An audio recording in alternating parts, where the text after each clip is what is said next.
നായകൻ വിഷ്ണു ആദിത്യനാകുന്നതും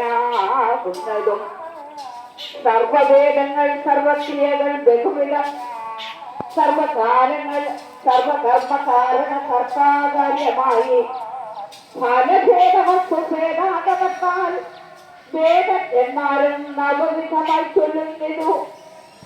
സർവകാരണമൂലം സർവദേശിനമേകം സർവാത്മാവായ ഹരി സൂര്യൻ ഒന്നിനെ ദ്വാദശാത്മാവായി നിൽക്കും ഭേദങ്ങൾ കേട്ടുകൊള്ളുവൻ. ആദിയാം മേഘം മുതൽ ഈ ക്രമമെന്നും ചൊല്ലാം.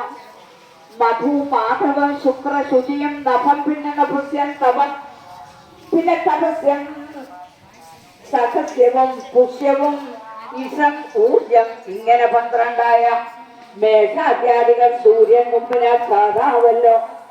അര്യമാമിത്രം പിന്നെ വരുണൻ ഇന്ദ്രൻ